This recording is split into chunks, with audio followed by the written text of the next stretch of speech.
Hi everybody, I'm here with Jeremy, our Managing Director, and for this video series we're going to talk about the Apogee utility search reports. Could you explain to users what that report's all about?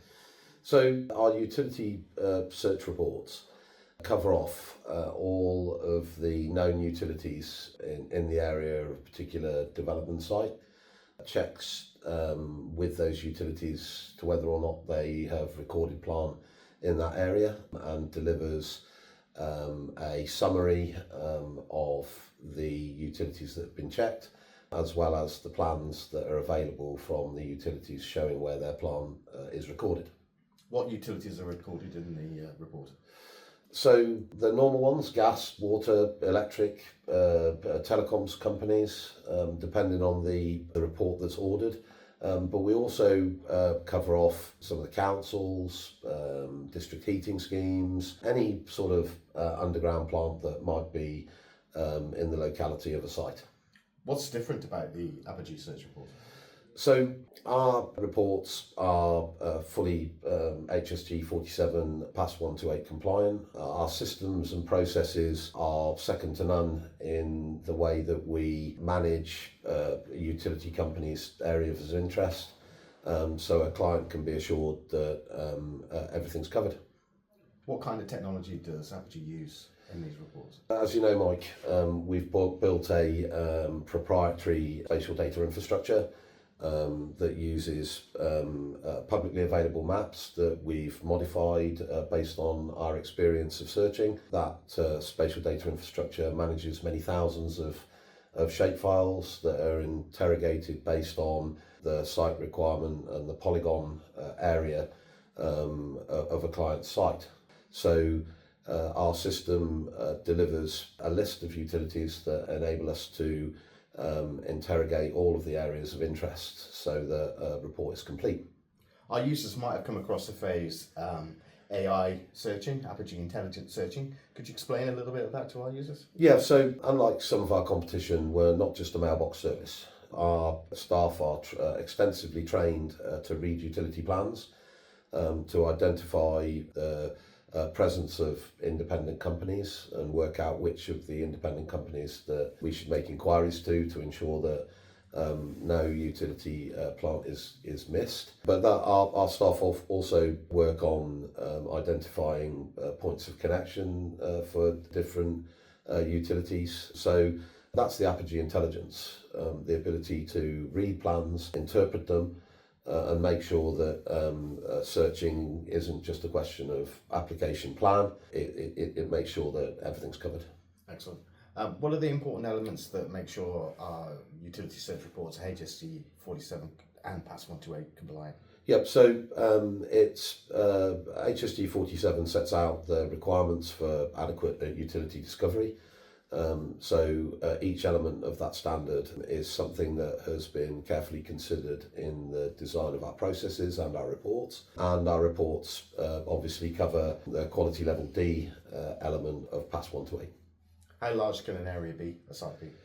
So our standard fees cover up to 25 hectares in size and up to 1 kilometre in the site's longest dimension, but we can cover any site of any size. Our online ordering system covers any site up to 100 hectares in size and up to 3.75 kilometres in its longest dimension. So the size doesn't really matter. The client gets a fixed fee every time. There are no sort of additional costs. What our system or we say the fee is what the client pays, which is an important difference against the way some of our competitors manage the process.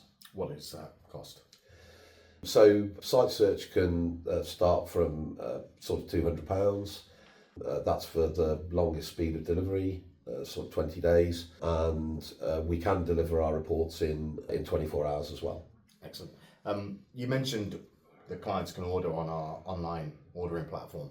How is the report delivered to the client? Yeah, so the report is delivered to the client in a PDF format. It's unlocked for the client to use.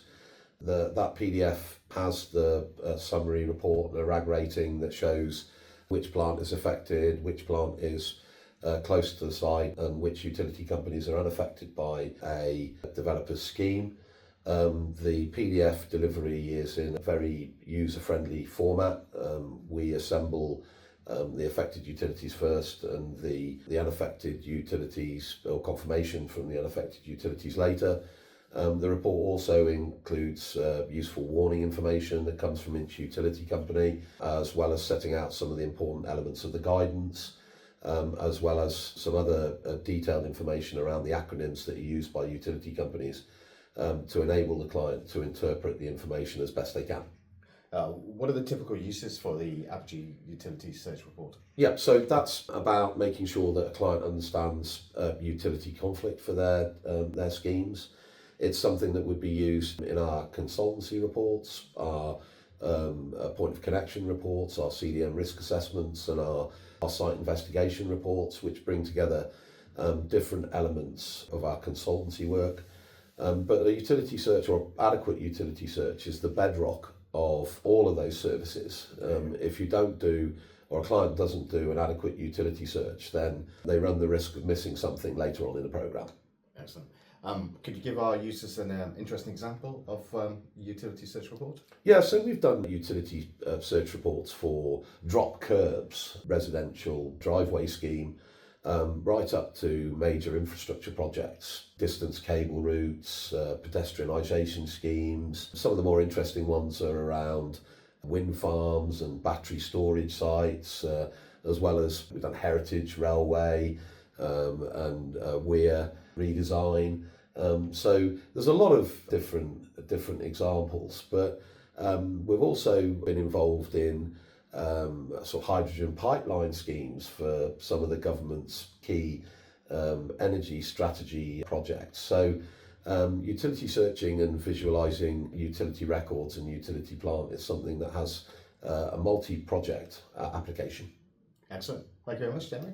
My pleasure, Mike.